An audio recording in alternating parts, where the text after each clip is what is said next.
Well, Pete, we've looked at that famous high-S range of rods in the past. We're here today to have a look at the E-Class. First of all, I've seen some in the past. These look a little bit different. They are a little bit different. Basically, they've had a cosmetic overhaul.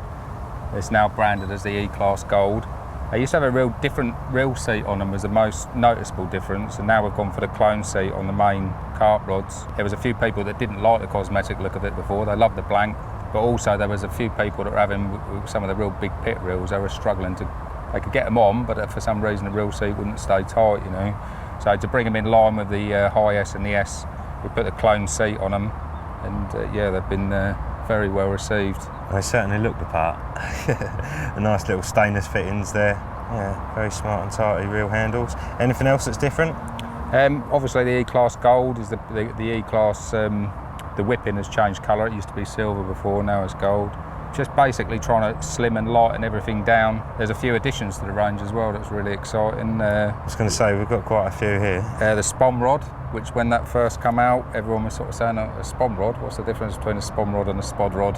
So what is the difference between a Spomb rod and a spod rod? When you cast with a spod rod, a Spomb, you'd notice that it wouldn't accelerate as straight as it potentially could do. When you slowed it down, especially in footage, you could see from the side I'd have a bit of a wobble going out, and that's all energy lost. So what we done was built a tip with a very, very stiff butt to middle and a really soft tip, and it accelerates it over true. It goes further and can cast more accurately with a Spomb as well, and because the majority of people are Spomming these days, it's definitely the kit to have. I was just going to say, no, there's a lot of people that were like, oh yeah, it can't make that difference, but I've had so many good reviews, you know, so many people just say, they put something on Facebook or something like this, I can't believe it, it's just changed my sort of baiting up, you know. I used to really struggle to get it accurately and at range, and now I can do it, you know. It really is a great rod. Well, they've been out a little while now, haven't they, and obviously that popular that you struggle to keep up demand. Yeah, we do struggle a little bit of free spirit with that sometimes, but thinking about the sort of blank itself, and that it is the same, and obviously there's new additions to it, so there's different kinds of test curves and different lengths and that added to it. But the blank itself has been around for about 9 or 10 years, and that's the great thing about it, is these rods have been, you know, the blanks have been tried and tested to destruction, and we have very, very few returns. The blank, you know, the highest is probably 12, 13 years old. The S range is nearly 15 years old now, and these are sort of like 9 or 10, as I say. Is that if you buy a set of rods, if in 3 or 4 years' time you do have a problem, say you shut a tip in the car door or something like that, you know, we can replace that for you. We keep all the components in stock because we hand build rods as well, that, you know, it's really, really easy to send the rod back, have a replacement tip, you know, to match your setup. Even if they're custom built, we can match the rods exactly. So part of the problem with other rods is that they change very, very quickly. So last year's rod is not what next year's, you know, range is, and they keep changing it all the time. And even if that rod, you know, lasts them a long time, there's a potential that something could happen to that rod. You could drop your barrow or anything else, and then, you know, we hear the same thing over and over again with Free Spirit, that they like that. We get some really unusual, you know, private messages through Facebook sometimes, like, oh, I've got the old XPEs, I know they're 12 years old, I've broke my tip, you wouldn't happen to have a tip, would you? And they're just shocked that we've got them still in stock, you know. And that is, you know, a real strength. There are, you know, there's loads of different blank ranges and stuff that Simon holds back on purpose for that reason, that it's part of the service, you know, that even if it's not a manufacturing fault, if people come forward and say, I broke my rod because I've done X, you know, that we can replace that for them and they can carry on having their matching range, you know. Awesome. And, you know, the other thing is you hear about lots of fancy terminology, don't you, about new rods and new technology and everything else, but, you know, the Free Spirit range in general, you know, has just proven itself for years and years, like you've said, you know. Yeah. If someone's had a rod 8-9 years or whatever and they're still going strong, yeah, you know that that's a brand that's worth sort of buying into.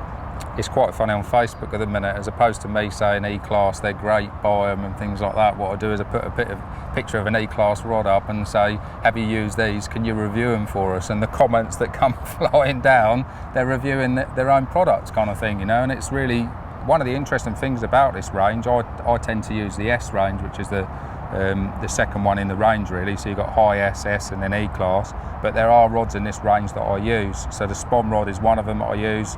I use the surface creeper, the 11-foot surface creeper. That's got a really nice action to it. Arguably a better action for me than the S range and the high S, you know. So I really like that, and that's like a 110 pound rod, you know. So it's within a lot of people's budgets for a really nice through action stalking rod, you know. Definitely. What's this on the end here? 8'6". Yeah. This is a margin creeper. I've got a 6 foot one myself. You've got a 6 foot. Tell you what, it's caught me a few extra fish. Let's just say that. Yeah, you can get underneath little canopies and that, can't you? Definitely. So yeah, it's a little bit bigger at 8'6", 2-piece. Then there's a 10. There's a 10 SU as well, so it's a little bit more stepped up. A lot of people use them for things like boat carp fishing and things like that. So it's just like a normal carp rod at 10 foot. Then the 11-foot surface creeper. Feels quite pokey. It'd be a nice little snag rod.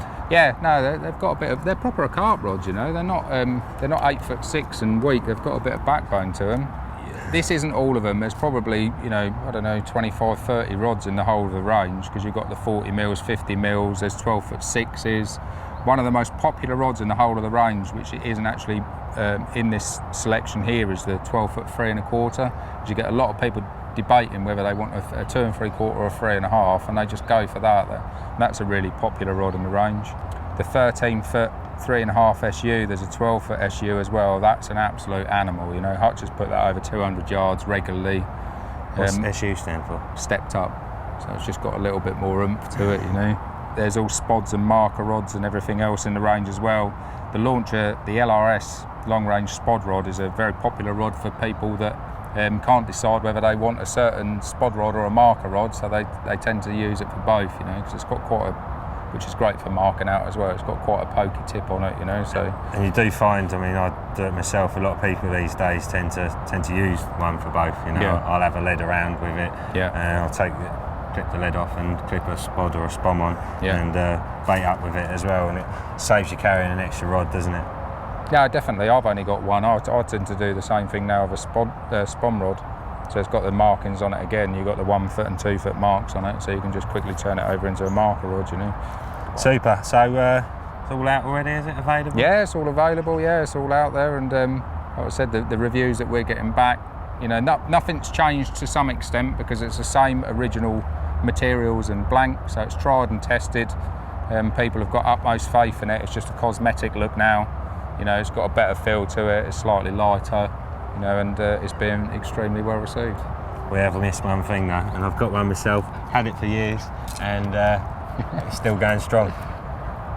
Yeah, as with all the Free Spirit ranges, that you know, we complement it with a net, so it's exactly the same material in the net pole as what you've got in the rods. Nice stainless steel block on it. Little clip on there. Little clip on there. Ultra soft mesh, green mesh, olive mesh. And these have got nice little stainless inserts here, haven't they? Yeah, they're easy to pop out. Lovely and strong. Like I say, easy enough to get set up. Do you know Free Spirit were the first company to make the green meshes? The green meshes? Yeah. That's an interesting fact, Pete. Yeah, it was all black before. Now you look in a tackle shop and every single mesh is green nearly. You can't see hardly any black ones, but yeah, Free Spirit were the first people to make a green mesh. Free Spirit showing the way.